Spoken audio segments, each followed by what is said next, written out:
Con mis saludos paso a leerles el artículo de esta quincena. Este artículo se titula El engaño en la muerte de Jorge Enrique Pizano, del caso de Brecht. Pero como estaba redactado antes y ocurrió lo que ocurrió en la Escuela de Cadetes General Santander, le agregué un párrafo en el que dejo la constancia sobre ese gravísimo hecho de violencia. Entonces el artículo dice así: modificando este artículo que ya estaba redactado, expreso mi total repudio al acto terrorista en la Escuela de Cadetes General Santander. Mis condolencias a los familiares, amigos y compañeros de las víctimas y mi solidaridad con la Policía Nacional. Y llamo a que este error no exacerbe más la violencia verbal que tanto daña a Colombia.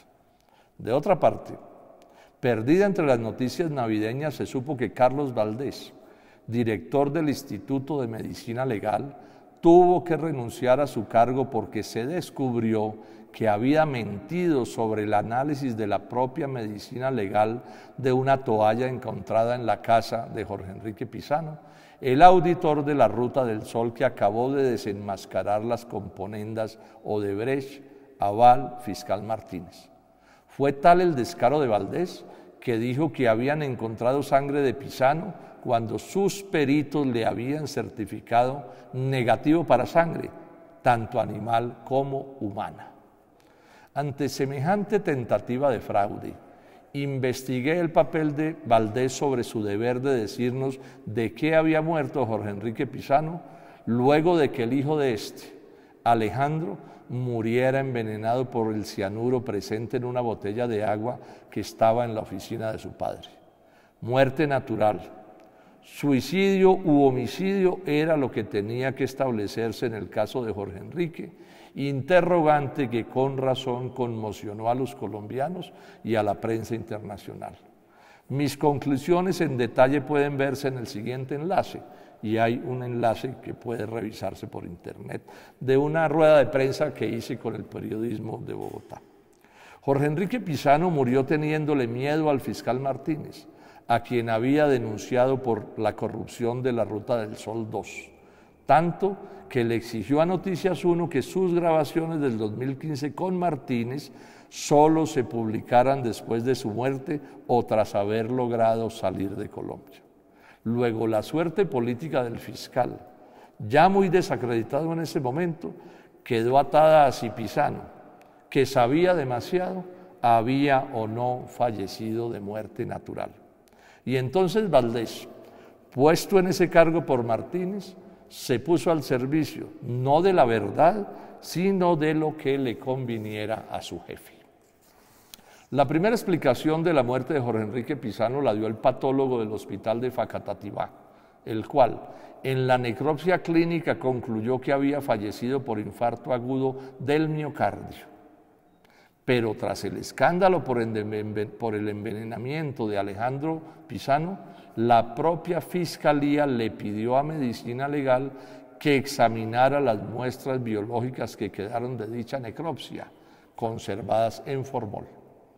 Desde ese día, Valdés se dedicó a insuflarnos la idea, a meternos la idea como incontrovertible de la muerte natural de Pizano, a pesar de que esa certeza era contraria al conocimiento científico.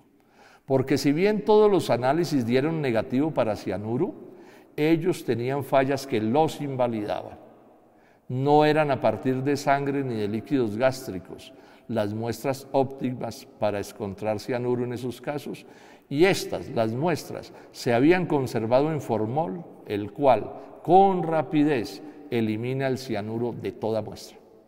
Y esto lo certifican dos manuales de medicina legal, el PET, Procedimiento Estandarizado de Trabajo, y la guía DGM-25, la cual incluye entre las muestras no aptas para análisis toxicológico la muestra en formol.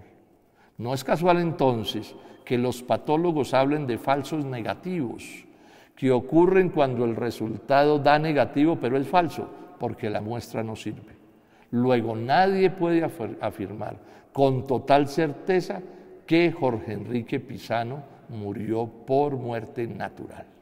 Las inconsistencias de las afirmaciones de Carlos Valdés y de su directora, Claudia García Fino, se las reclamaron personalmente periodistas de Semana, al tiempo que les pidieron que se le explicaran estas verdades al país, a lo que ellos se negaron.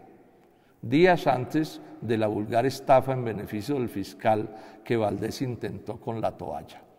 Que la Procuraduría y la Fiscalía investiguen formalmente lo ocurrido. Coletilla. Crece el rechazo a la falacia de que la venta de Medimás es un negocio entre privados que pueden hacer lo que les dé la gana. Y atérrense con las características del comprador de Medimás, y cito un enlace que lleva un artículo del periódico El Tiempo. Muchas gracias. 18 de enero del 2019. Les deseo además un buen año, así haya empezado de manera tan dolorosa.